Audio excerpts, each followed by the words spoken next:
why you don't need to be right. In case we haven't met yet, I'm Jess and I'm the sole founder of Life and Confidence.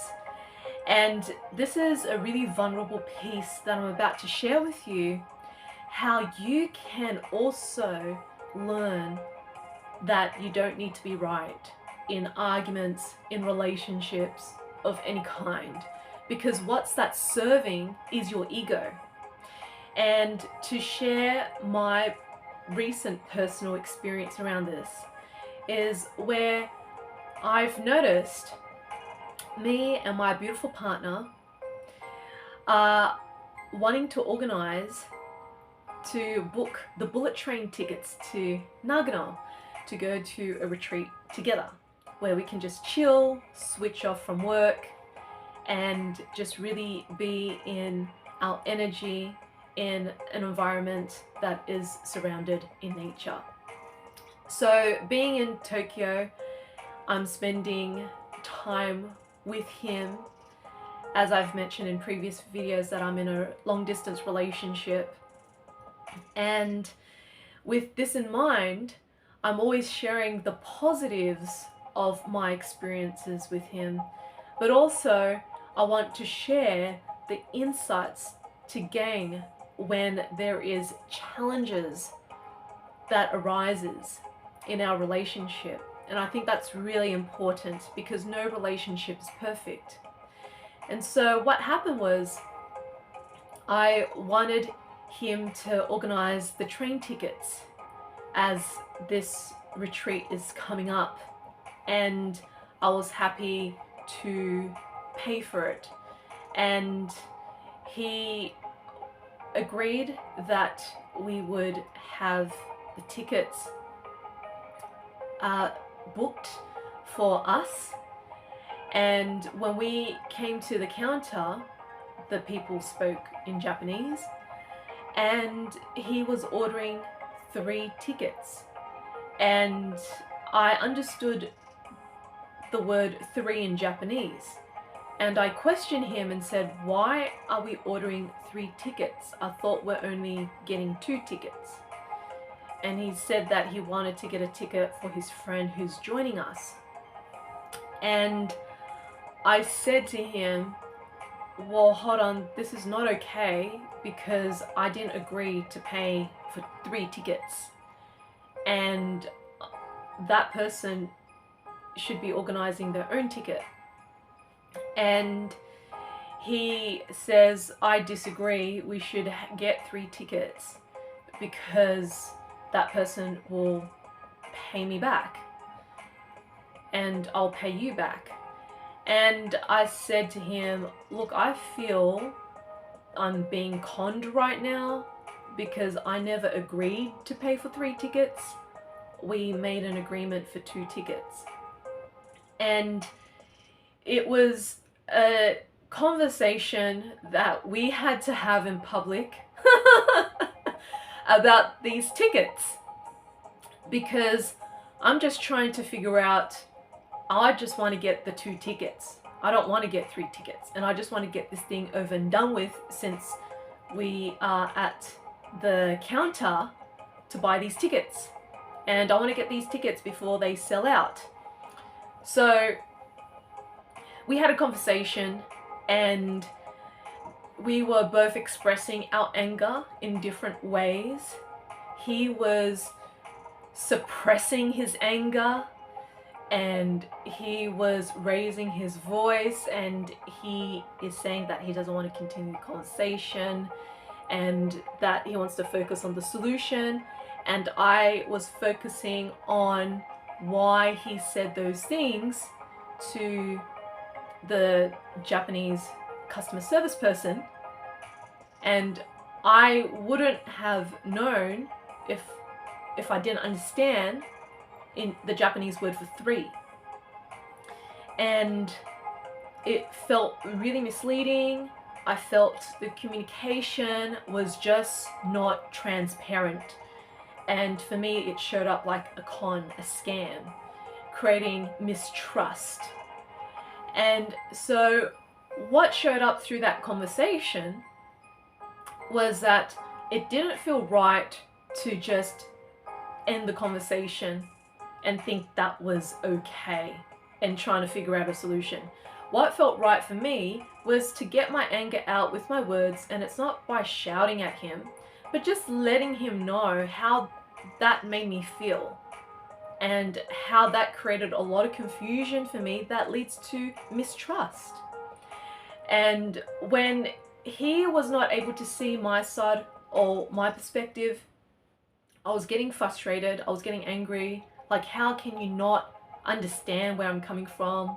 How can you not see where I'm coming from?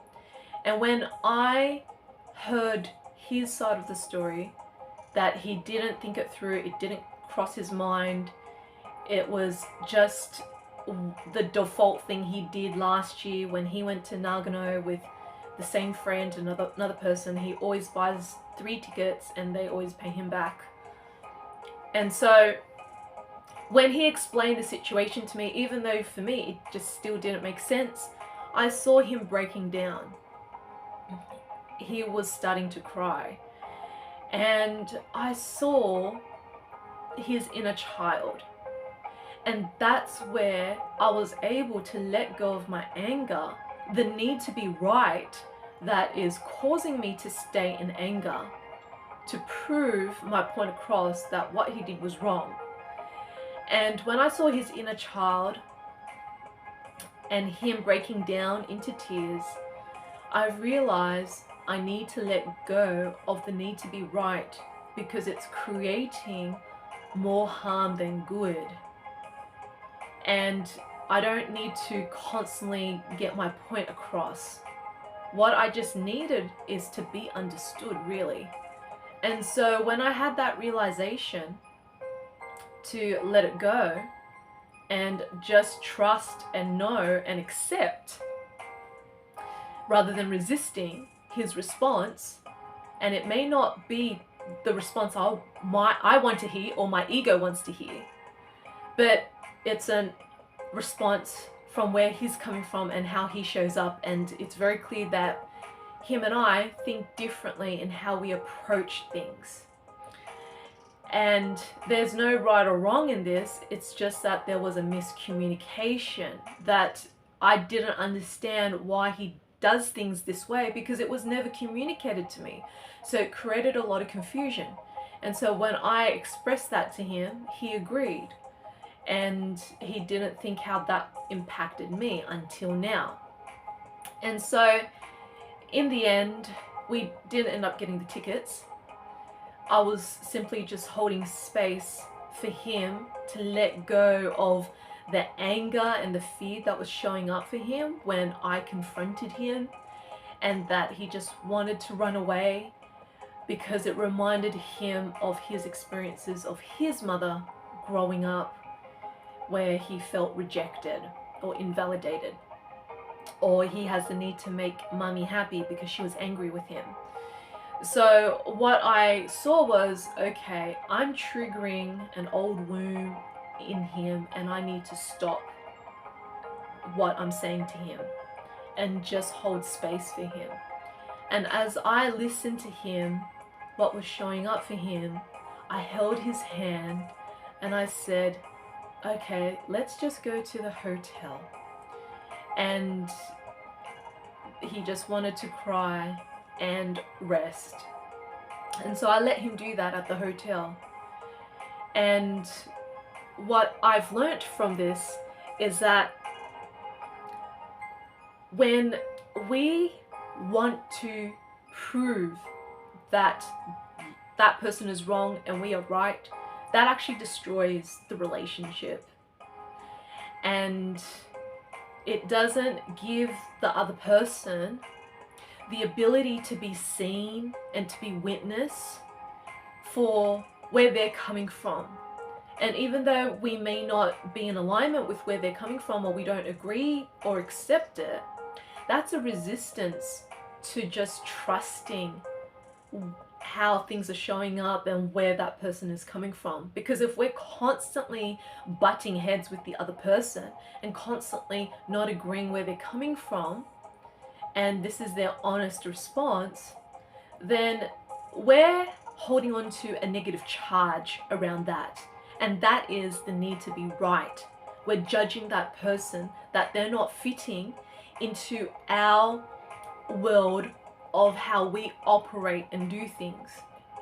The thing is, everybody is different. We operate in a different manner. And this is why we are attracted to opposites in relationships, because they do things different to what we do.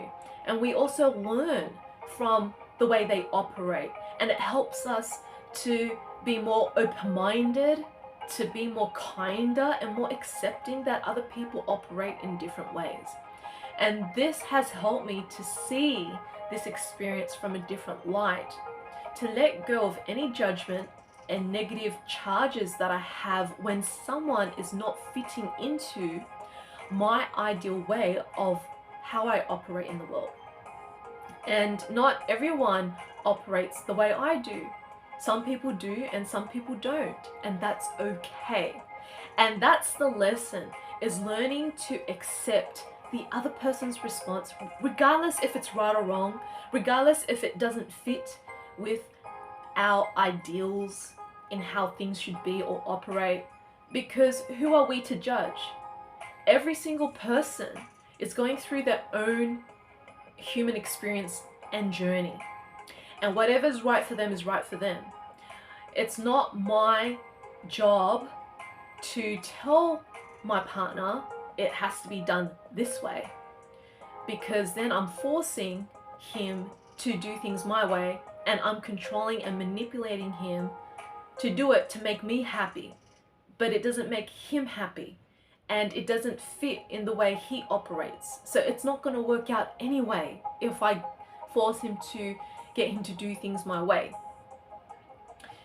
So when we choose consciously to be aware when we are judging someone that they're not right, they're wrong, they're this, they're that, and then we start creating these projections of mistrust. I'm being conned.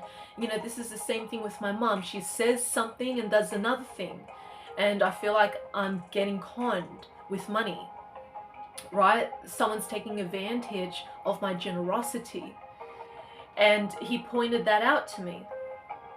And that was a valid point, which I wasn't willing to see, because the ego is holding on to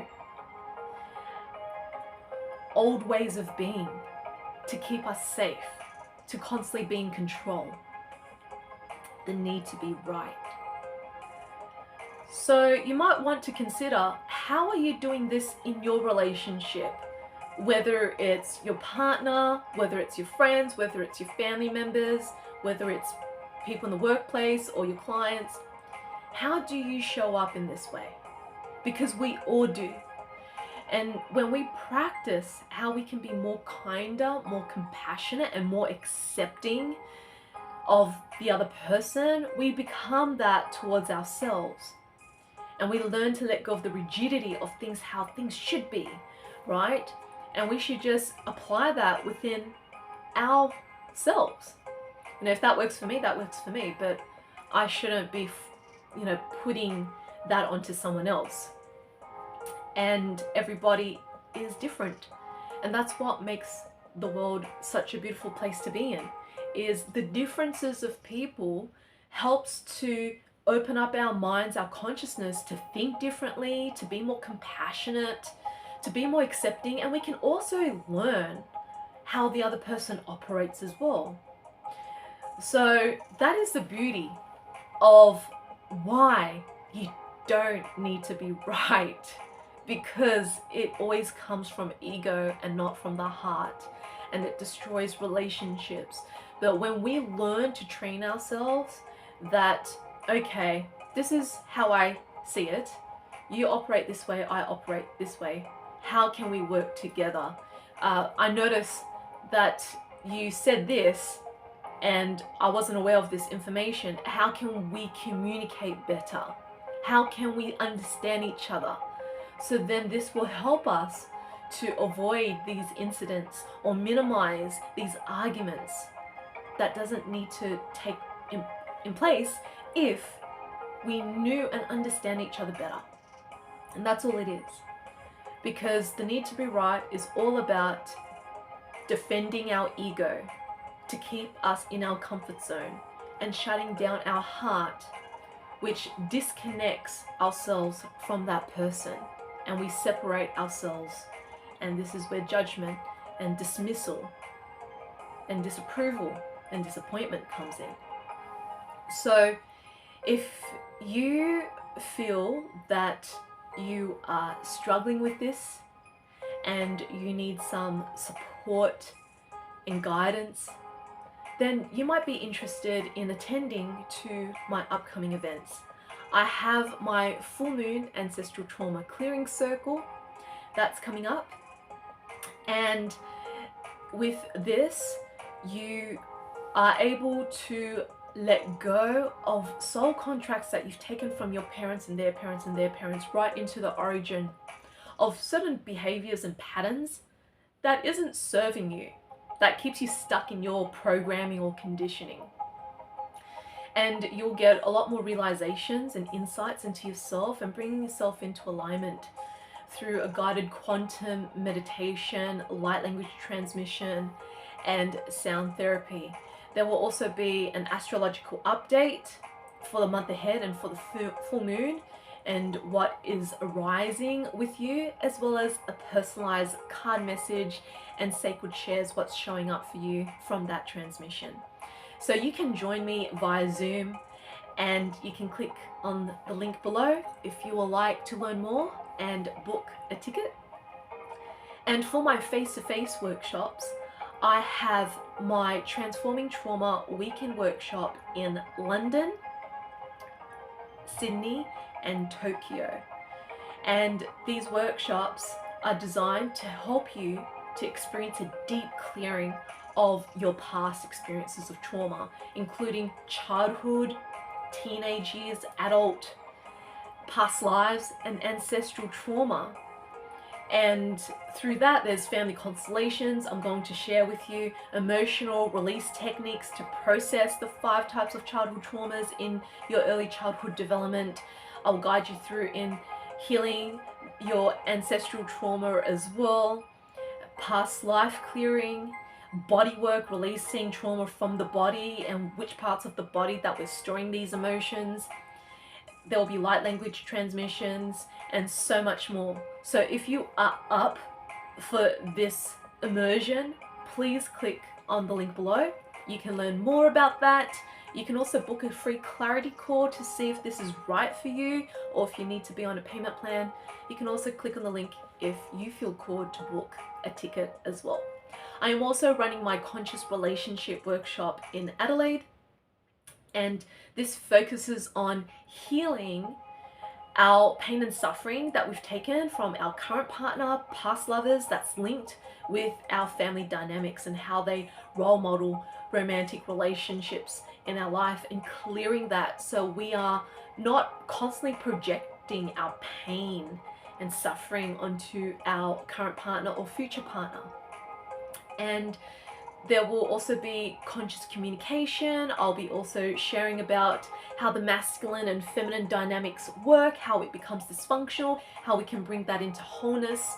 There will also be relationship constellations, seeing how you can find the shift in your current relationship or shifting trauma from your previous relationships, or what is the block for you to manifest your soulmate or your divine union relationship. And there will also be a beautiful ceremonial experience where each person will get to receive and be celebrated in their celebration outfit, and there will be an earth bath being set up. You would receive different forms of love in this healing chamber. So this is a beautiful way to integrate moving forward in divine love. So this is for you if you're a conscious single, or you're partnered, or you're going through a separation, a transition in uncoupling. This is perfect for you. It will give you exactly what you need to heal and integrate from your relationships. So if you'd like to learn more or book a ticket, please click on the link below. There's not many spots left. So there you have it, my love. You don't need to be right. You just got to be in your heart. And if you got something out of this video, please subscribe to my YouTube channel so I can reach more to the right people who are in need of this. And also give this video a like if you got something out of it. Comment below as well.